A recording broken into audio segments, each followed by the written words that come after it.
Oh, look, it's the Australian image to some extent, isn't it? But you don't expect to see it in southwest Victoria.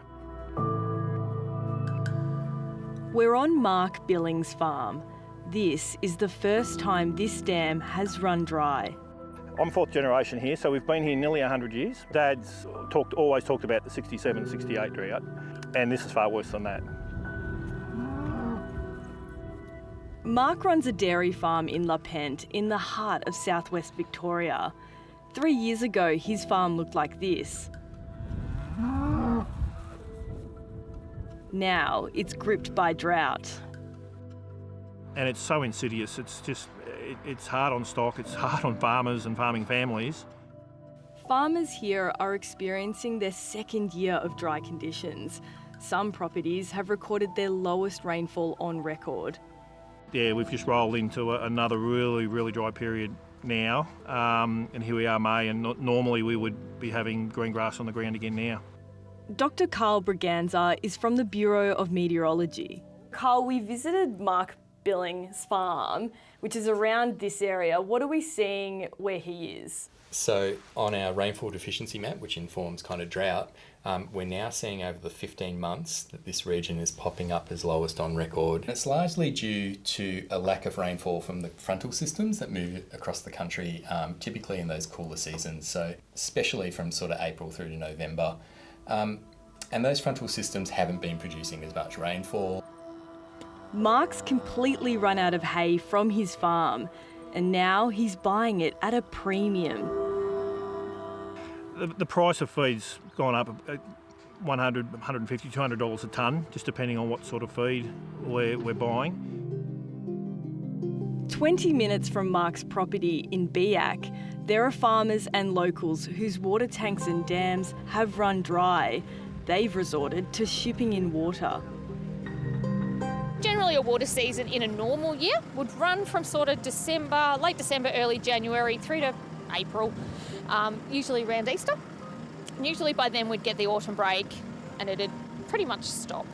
These trucks haven't stopped moving since about February of last year.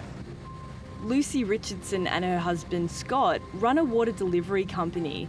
They're working 7 days a week to meet demand. We can get 18 to 20 calls a day, and today I've already had 6. So people are looking at it and they're sort of like, oh, we need water today.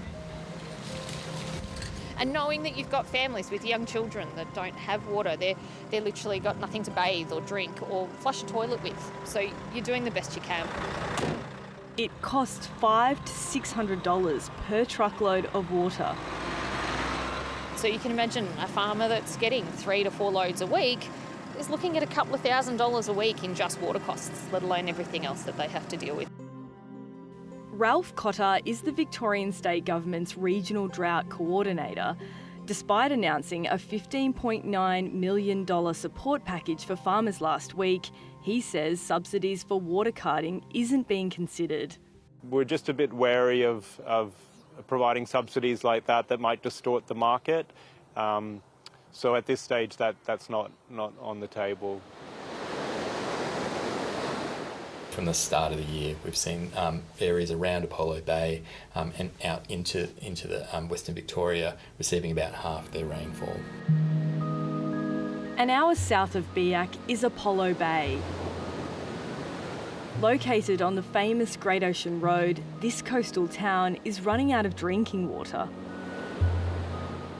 Despite a welcome downpour last weekend, it's not enough. I think every drop counts, clearly. 2, 1, go! To deal with the water shortage, Apollo Bay is now in Stage 3 water restrictions. It's a fact lost on some runners who flooded in for the Great Ocean Road Running Festival.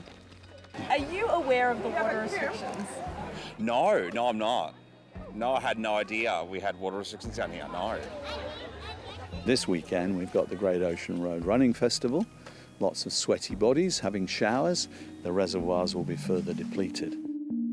While southwest Victoria has borne the brunt of the big dry, it's now spreading to other parts of the state.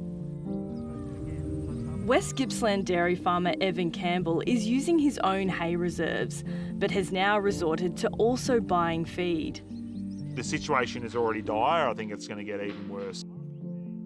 In a separate paddock on his farm, there's a leaking tap. Evan says the grass here is what his paddocks should look like. This time of year, we should have been in that. Both Mark Billing and Evan Campbell have reached a critical point. They've had to make the tough decision to sell some of their herd. This is an opportunity for us and some other farmers to move on some young stock that aren't fit for our business moving forward. If we'd had a normal year, I think we probably would have kept these. We've had to destock a little bit. We're probably 10 or 15% down on peak numbers that we would normally carry this time of year. If push comes to shove, if we don't get rain in the next sort of week or two, if things don't change for the better, then we'll have to make further decisions. Is there anything else the government can help you with? We need to not have the fire service levy.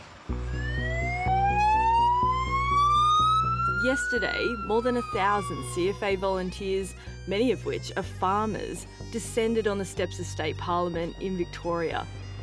Farmers like Mark are angry at the government's new emergency services tax, which goes towards fire services, the State Control Centre, SES and 000. Scrap the tax! The levy includes a fixed rate and a variable charge based on property value. Farmers say this will disproportionately impact them. I've had conversations with people that have been, raw, emotional and at times heartbreaking. It's not only the levy, it's the dry conditions that the rural communities are facing at the moment. The prospect of above average rainfall in the coming months isn't good. The pattern of this sort of grey areas on the map is suggesting we're not expecting much rainfall from the frontal systems that come across.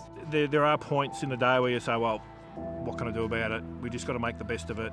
But again, there's a point where you've got to say, well, okay, can our business survive this? Can you handle another year? I don't think so. I think if we go through a failed spring this year, there'll be a lot of farms and farmers not around.